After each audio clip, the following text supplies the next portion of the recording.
श्री राम जय जय राम। श्री राम जय जय राम। प्रिय भक्तों, आज हम रामायण के लंका कांड में दोहा संख्या नंबर 99 और 100 तक सुनेंगे। यहाँ हमारा मासप्रायण 26वां विश्राम पूरा होता है। मूर्छा विगत भालु कपि सब आए प्रभु पास। रामा सब आए प्रभु पास।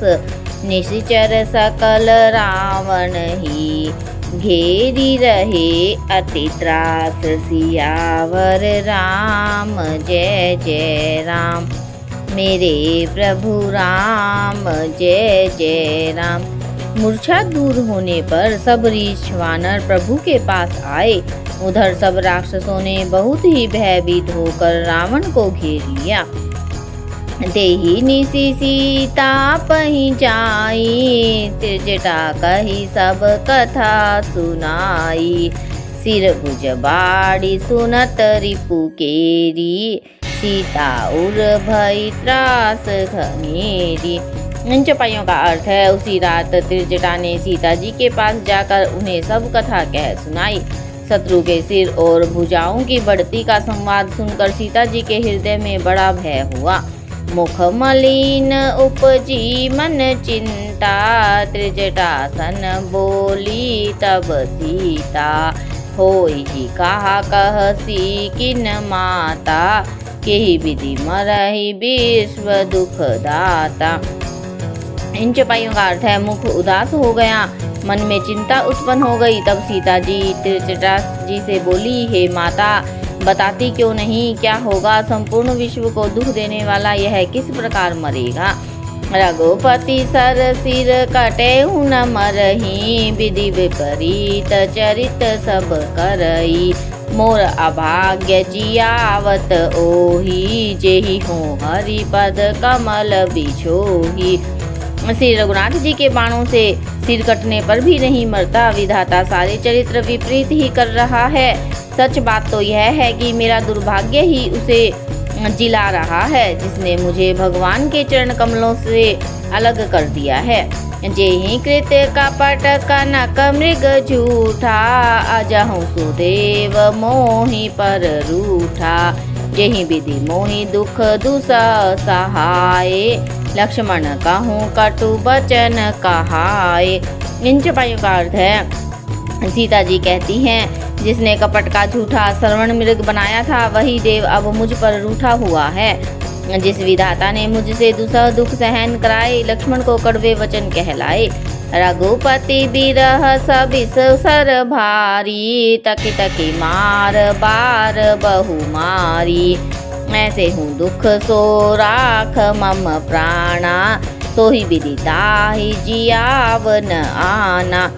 इन चौपाइयों का अर्थ है, जो श्री रघुनाथ जी के विरह रूपी बड़े विषैले बाणों से तक तक कर मुझे बाण मार मार कर अब भी मार रहा है, और ऐसे दुख में भी जो मेरे प्राणों को रख रहा है, वही विधाता उस रावण को जिला रहा है, दूसरा कोई नहीं है। बहु विधि कर प्रलाप जान की। करी करी सुरती कृपा निधान की। कह त्रिजटा सुनु राजकुमारी। उर सर लागत मरई सुरारी। इन चौपाइयों का अर्थ है, कृपा निधान श्री राम जी की याद कर करके जानकी जी बहुत प्रकार से विलाप कर रही है। त्रिजटा ने कहा, हे राजकुमारी सुनो, देवताओं का शत्रु रावण हृदय में बाण लगते ही मर जाएगा। प्रभु ताते उर हतई न तेहि। एहि के हृदय बस्ती बैदेहि। परंतु प्रभु उसके हृदय में बाण इसलिए नहीं मारते, इसके हृदय में जानकी जी बसती है। यही के हृदय बस जानकी। जानकी उर मम बास है। मम उदर भुवन अनेक लागत। बाण सब कर नास है। सुनि बचन हर्ष विषाद मन अति। देखी पुनि त्रिजटा कहा अब मरहि रिपु एहि विधि सुनहि सुंदर तजहि संशय महा। इस छंद का अर्थ है वे यही सोचकर रह जाते हैं, इसके हृदय में जानकी जी का निवास है, जानकी जी के हृदय में मेरा निवास है और मेरे उदर में अनेकों भुवन हैं। अतः रावण के हृदय में बाण लगते ही सब भुवनों का नाश हो जाएगा। यह वचन सुनकर सीता जी के मन में अत्यंत हर्ष और विषाद हुआ, जिसे देखकर त्रिजटा जी ने फिर कहा, हे सुंदरी, महान संदेह का त्याग कर दो। अब सुनो, शत्रु इस प्रकार मरेगा। काटत सिर होहि बिकल छूटी जाई तब ध्यान, रामा छूटी जाई तब ध्यान। तब रावण ही हृदय महु मरिहि राम सुजान, सियावर राम जय जय राम। मेरे प्रभु राम जय जय राम। सिरों के बार बार काटे जाने से जब वह व्याकुल हो जाएगा, उसके हृदय में तुम्हारा ध्यान छूट जाएगा, तब सुजान श्री राम जी रावण के हृदय में बाण मारेंगे। इस प्रकार त्रिजटा जी सीता जी को समझाने का प्रयास करती है। अस कही बहु भांति समुझाई, पुनि त्रिजटा निज भवन सिधाई। राम सुभाव सुमरि बैदेही, उपजी बिरह बिथा अति तेहि। ऐसा कहकर और सीता जी को बहुत प्रकार से समझाकर फिर त्रिजटा अपने घर को चली गई। श्री रामचंद्र जी के स्वभाव का स्मरण करके जानकी जी को अत्यंत विरह व्यथा उत्पन्न हुई।